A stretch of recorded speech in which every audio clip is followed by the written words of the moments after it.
pound 440, 000, 000. That is how much Robert Maxwell stole from the retirement savings of 32,000 people who trusted him with their futures. And not one penny was recovered until he was already dead. Robert Maxwell wasn't supposed to be a press baron. He was born Jan Ludwig Hock in 1923 in a tiny village in Czechoslovakia, the son of a day laborer.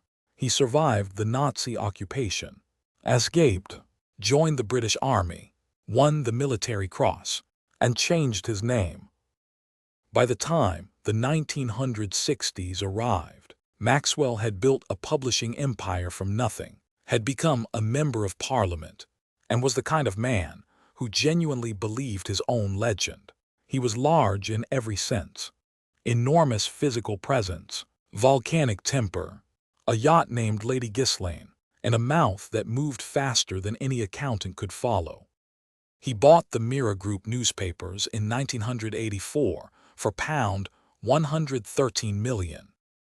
He bought the New York Daily News in 1991. He was, by his own account, untouchable.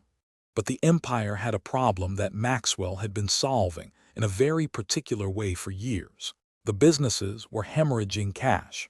Loans were stacking against loans. Banks were circling.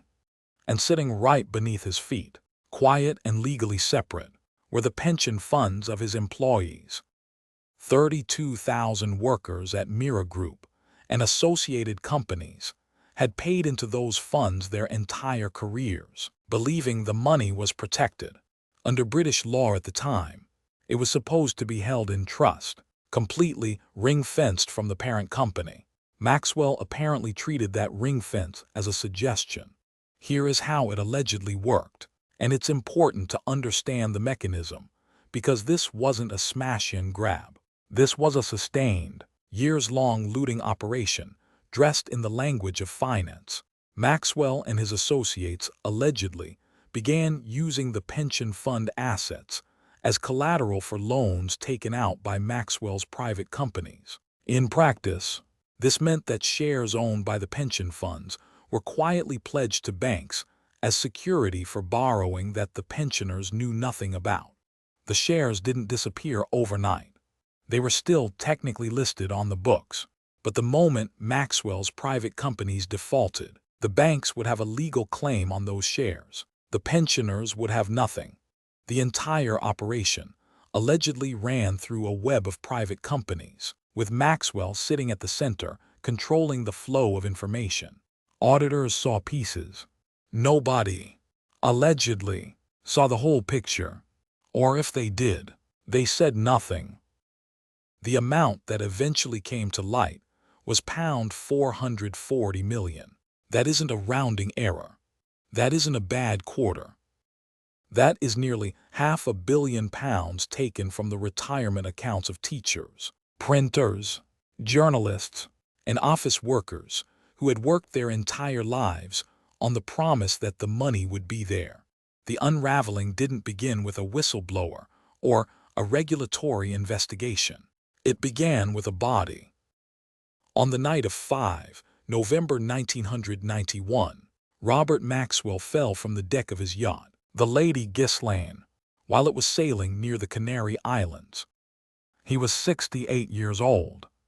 He was found floating in the Atlantic the following morning. The official cause of death was given as accidental drowning, though the circumstances have never been fully resolved, and the question of whether he jumped, fell, or was helped has never been definitively answered.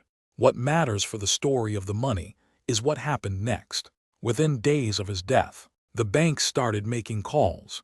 Maxwell had personally been the human seal, holding the entire financial structure together, moving money between companies, renewing facilities, making promises. Without him, the machinery stopped. His sons Kevin and Ian, who had been directors of various Maxwell companies, found themselves staring into a void.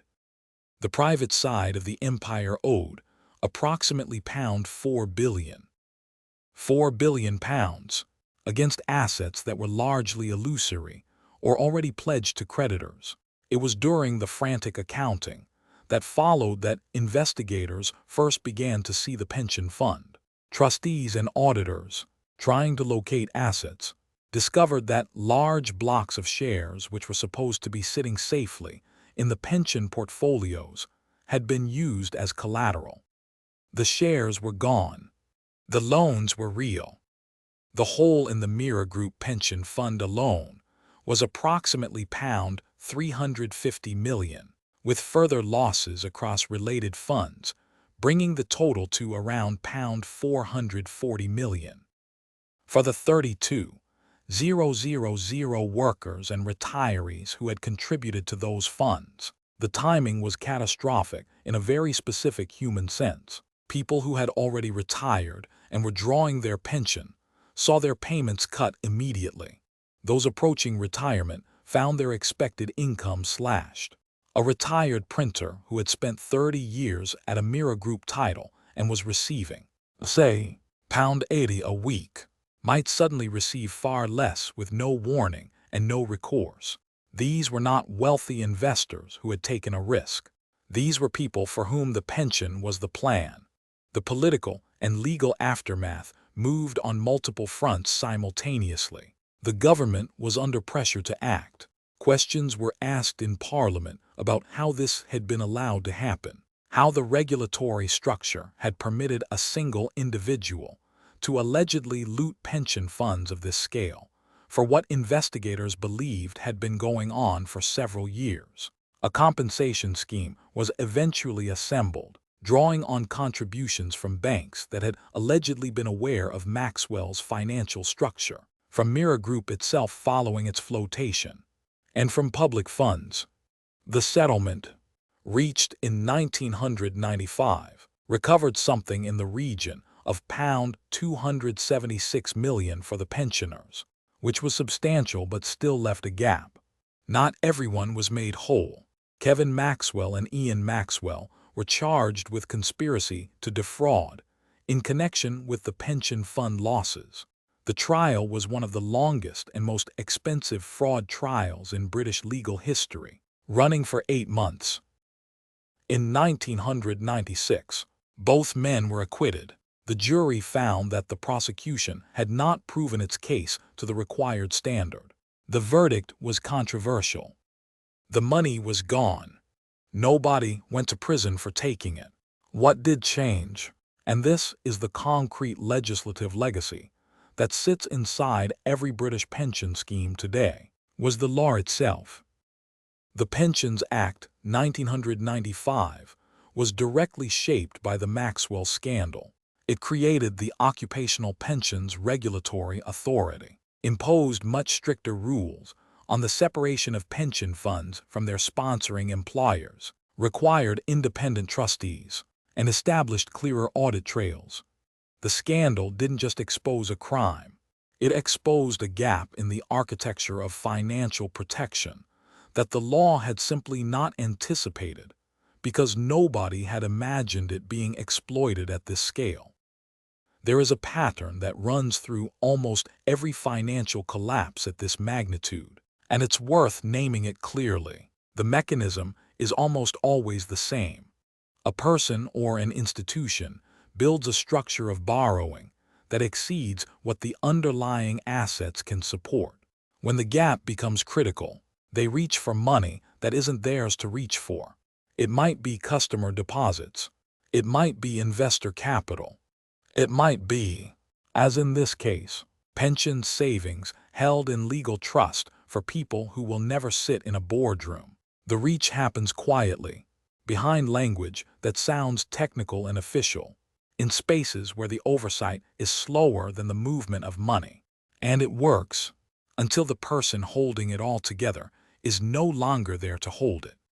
Maxwell fell into the Atlantic in November 1991. The empire fell within weeks.